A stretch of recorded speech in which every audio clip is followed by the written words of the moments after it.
Price lord. దేవుని పరిశుద్ధ నామానికి మహిమ కలుగును గాక. వాక్య ధ్యానం చేసుకుందాం. కీర్తన గ్రంథం 1వ అధ్యాయం. దుష్టుల ఆలోచన చొప్పున నడవక, దుష్టుల ఆలోచన చొప్పున నడవక అని రాయబడింది బైబిల్ గ్రంథంలో.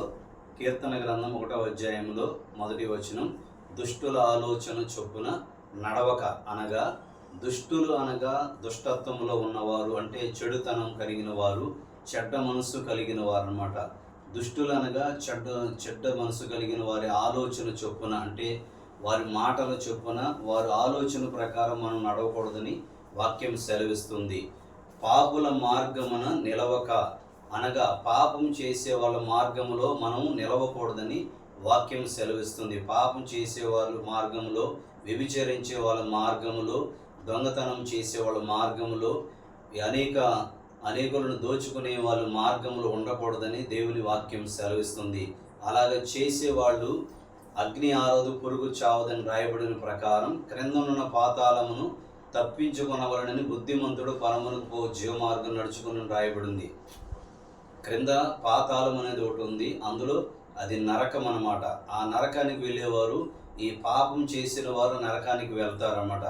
ఈ నరకానికి వెళ్లకుండా ఉండాలి అంటే యేసునందు విశ్వాసం కలిగి మనం జీవించాలి. ఎందుకంటే ఆయన పాపం నుండి విమోచన కలుగజేయడానికి ఆయన సిద్ధముగా ఉన్నాడనమాట. మనం చేసిన పాపాల నిమిత్తం, మన శాపాల నిమిత్తం, మన దోషాల నిమిత్తం, మనం చేస్తున్న పాపం వ్యభిచారాల నిమిత్తం ఆయన మన కోసం బలి అయి, మన కోసం ప్రాణం అర్పించి, ఆయన పాపులమైన మనల్ని పరిశుద్ధులుగా మార్చడం కోసం, మన కోసం ఆయన వేచి ఉన్నాడనమాట. కాబట్టి అవకాశం అనేది మనం ఈ భూమి మీద ఉన్నంత వరకే మనకి అవకాశం ఉంటుంది. కాబట్టి సమయాన్ని వృధా చేసుకొనక తగిన సమయంలో దేవునికి అవకాశం ఇచ్చి రక్షింపబడదాము. అపహాసుకులు కూర్చుండు చోటున కూర్చుండక, అపహాసుకులు అనగా ఇతరుని అపహసించే వాళ్ళు, అంటే ఎగతాళి చేసేవాళ్ళు, గేలు చేసేవాళ్ళు అనమాట. అపహాసుకులు కూర్చుండు చోటున కూర్చుండక అని వాక్యం సెలవిస్తుంది.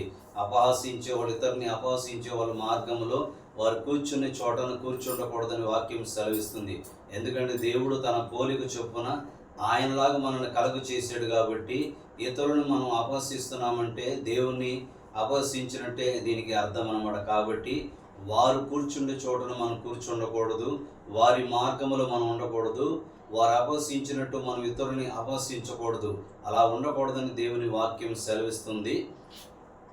యెహోవా ధర్మశాస్త్రమునందు ఆనందించుచు దివారాత్రం దాన్ని ధ్యానించువాడు ధన్యుడు.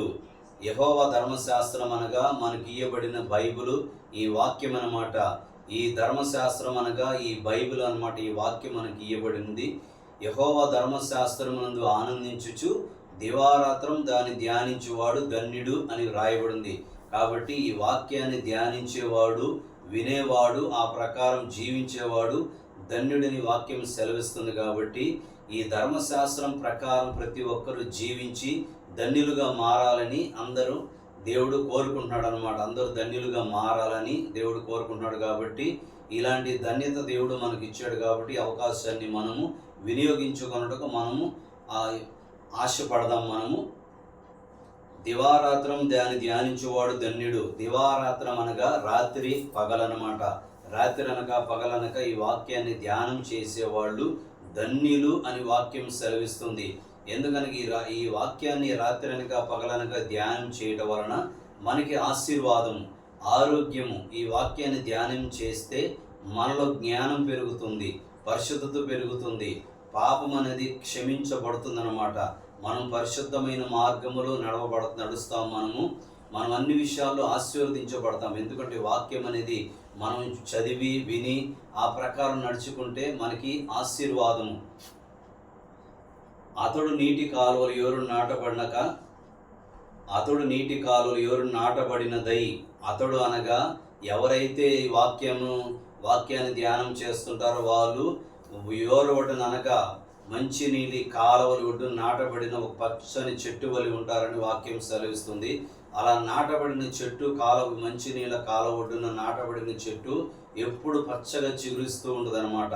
అంతేకాకుండా అది పెరిగి పెద్దదై ఫలాలిచ్చి అనేకులకు ఆహారాన్ని ఇచ్చే చెట్టుగా మారుతుంది. అలాగనమాట దేవుని వాక్యం కలిగిన వారు ఈ వాక్యంలో ఎవరు పట్టిన నాటబడిన చెట్టు వంటి వారు అనమాట. వారు పెరిగి పెరిగి అనుమానంగా దేవునిలో ఎదిగి ఎదిగి గొప్పవారే అనేకులకు ఆశీర్వాదకరంగాను వెలుగై మారతారని దీనికి అర్థం అనమాట. ఆకు వాడక తన కాలం ముందు ఫలమిచ్చు చెట్టు వలె నుండును. ఆకు వాడక అంటే యోరవడిన అంటే మంచినీళ్ళ కాలవడిన నాటబడిన చెట్టు ఎప్పుడు వాడిపోదనమాట. పచ్చగా చిగురిస్తూ అది కలకలలాడుతూ ఉంటుంది అనమాట. ఆకు వాడక తన కాలం ముందు ఫలమిచ్చి చెట్టు వలె నుండునని రాయబడిందంటే ఫలాలిచ్చే చెట్టు వలె ఉంటారని వాక్యం సెలవిస్తుంది.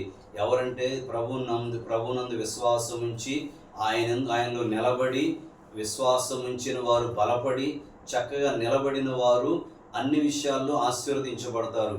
పచ్చని చెట్టు వలె ఉంటారు. అంతేకాకుండా ఆ చెట్టు ఫలాలు ఇచ్చినట్టుగా ఈ నమ్ముకున్న వారు కూడా అనేకులకు మంచి మార్గాన్ని చూపించే వారిగా మారతారని దీనికి అర్థం అన్నమాట.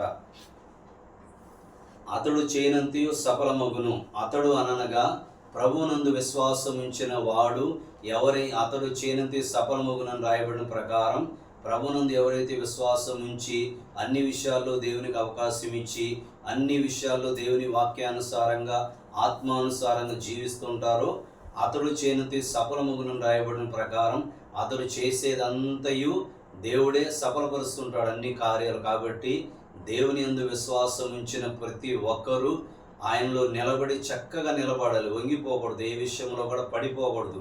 ఎక్కడైనా కూడా ఈ లోకంలో ఈ పాపపు లోకంలో పడిపోకూడదు. ఎందుకంటే ఈ లోకంలో రెండు విధాలుగా మనుషులు ఉన్నారు. ఎందుకంటే కొందరు దేవుని ఎరిగిన వారు ఉన్నారు, కొందరు ఎరగని వారు ఉన్నారు.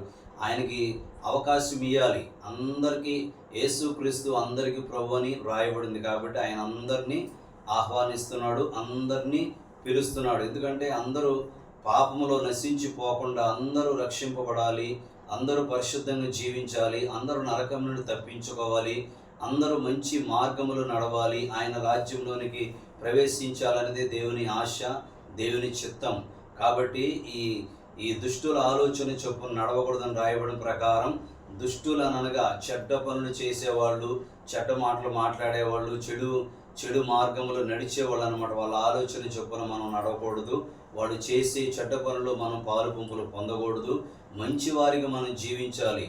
దేవుడు 99 తప్పులు చేసి ఒక్క మంచి పని చేసినా కానీ ఆయన మెచ్చుకుంటాడు. కానీ ఈ మనసు అనేది మనుషులకు ఉండదు. 99 మేలులు చేసి ఒక్కను పొరపాటు చేసినా మనుషులు సహించలేరు, నిన్ను తప్పుగా ఏలెత్తి చూపిస్తాడు. మనిషి మనసు అలాంటిది. కాబట్టి అలా మనుషుల వైపు మనం చూడక మనల్ని కాచి కాపాడే దేవుని వైపు మనం చూడాలి. దేవుని వైపు చూచి మనం రక్షింపబడాలి. ఎందుకంటే ఆయన అన్ని విషయాల్లో నమ్మకస్తుడు, నమ్మదగిన దేవుడు అనమాట. ఆయన మంచి స్నేహితుడు, మంచి కాపరి. ఆయన వంటి కాపరి ఈ లోకంలో ఎవరు లేరు. ఆయనలాగా కాచి కాపాడే దేవుడు, ఆయనలాగా మేలుడు చేసే దేవుడు ఇప్పటి వరకు నాకైతే కనపడలేదు. దేవుడు ఈ కొద్ది మాటలు దీవించును గాక. దేవుని పరిశుద్ధ నామునికి మహిమ కలుగును గాక. ప్రార్థన.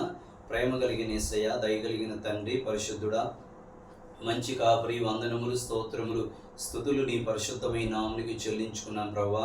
యేసయ్య, ఈ మాటలు విని బిడ్డల్ని దీవించి ఆశీర్వదించి మారు మనసు దయచేసి నీ యందు విశ్వాసం దయచేసి నీ యందు అంతవరకు నిలుచుని బిడ్డలుగా దీవించి ఆశీర్వదించమని నీ కృపలో స్థిరపరిచి బలపరచమని దేవాని పరిశుద్ధమైన నాముని కృతజ్ఞతా స్తుతులు చెల్లించుకుంటూ సమస్త ఘనత మహిమ ప్రభావం యేసయ్యను మాత్రం పొందమని యేసు పరిశుద్ధ నామములో వేడుకొనిచున్నాం తండ్రి. ఆమీన్, ఆమీన్, ఆమీన్.